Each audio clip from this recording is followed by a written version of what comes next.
सभी को सुप्रभात। आज कक्षा 12 विषय समाज शास्त्र में मैं आपको जनजातीय समाज के बारे में बताऊंगा।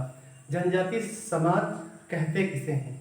तो वह समाज जो जंगलों में निवास करता है, जिसकी संस्कृति समाज की संस्कृति से भिन्न होती है, जो पशुपालन और जंगली गतिविधियों में संलिप्त होता है। निश्चित रूप से इस तरीके के समूह को हम जनजातीय समाज कहते हैं। या हम ये कहें कि वह समाज जिसकी अपनी संस्कृति, अपने रीति रिवाज, अपनी परंपराएं, अपनी प्रथाएं और जंगलों पर ही जीवन यापन निर्भर करना। ठीक है, तो इस तरीके के जो सामाजिक लोग हैं उन्हें जनजातीय समाज कहते हैं। इनका सामाजिक स्तर जो है वो बहुत नीचा होता है। संस्कृति हमारी संस्कृति से भिन्न होती है। हम मुख्य समाज से यह जुड़े नहीं होते हैं। ठीक है, इसलिए इनका संपूर्ण विकास भी नहीं होता है। अगर हम इनकी विशेषताओं की बात करें तो जनजातीय समाज की विशेषताएं या लक्षण क्या हैं? तो जनजातीय समाज में संयुक्त परिवार प्रणाली पाई जाती है।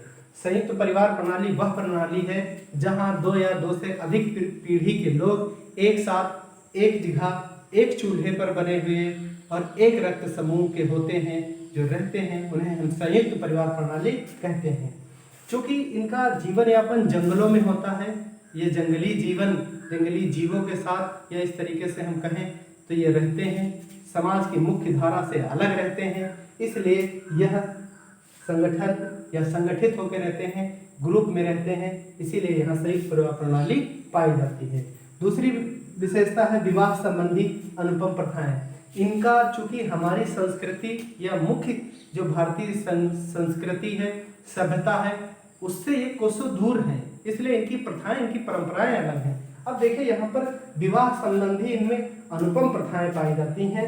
जैसे परीक्षा विवाह, परीक्षा ली जाती है फिर विवाह होता है जो परीक्षा में पास होता है। दूसरा सेवा विवाह, जिसके साथ विवाह करना होता है वह लड़का यानी कि दामाद को घर पे पहले रखेंगे, विवाह से पहले उसे घर पे रखेंगे, सास ससुर अपनी सेवा करवाएंगे, जब वो पूर्णतः संतुष्ट हो जाएंगे तो अपनी बेटी का विवाह कर देंगे, सेवा विवाह। वर वधू मूल्य, जनजातियों में कन्या का मूल्य देना पड़ता है। हमारे समाज में क्या है, पुरुष प्रधानता होने के कारण हम लोग दहेज लेते हैं या कहिए कि वर मूल्य लेते हैं, और यहाँ पर सीधे सीधे इनकी पंचायत लगती है, लड़की की बोली लगती है, जितनी उसकी बोली लग जाती है वो मूल्य देना होता है, जिससे ब्याह करना होता है। तो इस तरीके से ये तमाम अनुपम इनकी प्रथाएं हैं जो विवाह संबंधी है। अगली विशेषता देखिए जनजातियों की, तो धर्म प्रधान समाज। यह समाज चूंकि वैज्ञानिक दृष्टिकोण से या वैज्ञानिक विचारधारा से कोसों दूर है, तो जो वैज्ञानिक नहीं है वो क्या होगा, वह होगा आडंबरवादी, वह होगा अंधविश्वासी। तो इस तरीके से ये लोग जादू टोना पर विश्वास करते हैं, कुल देवी कुल देवता पर विश्वास करते हैं, और इन्हें ऐसी इनकी मानसिकता होती है कि जादू टोना से द्वारा हम बड़ी बड़ी बीमारियों को ठीक कर देंगे, दैवी शक्तियों को हम मानव पर बुलाएंगे। ठीक है, जैसे लोग बुलाते हैं, आपने देखा होगा समाज में, है ना, देवता बुलाते हैं, नट बुलाते हैं, नटवीर बुलाते हैं, इस तरीके से तमाम लोगों को बुलाते हैं। तो वो उसी विचारधारा, ये जनजातीय विचारधारा है, यहाँ पर जादू टोना की प्रधानता पाई जाती है। परंपरागत राजनीतिक संगठन, जो जनजातीय समाज का संगठन होता है वो परंपरागत होता है, मतलब जो एक बार जनजातीय समाज जिस क्षेत्र विशेष का मुखिया होता है उसके अनुवांशिक ये पद होता है, पीढ़ी दर पीढ़ी उसी कुलवंश के लोग ही मुखिया पद को धारण करेंगे। इनका चुनाव चूंकि जनतांत्रिक तरीके से ना होकर वंशानुक्रम तरीके से ही जो है राजनीतिक चुनाव या अपने नेता का चुनाव इस समाज के लोग करते हैं।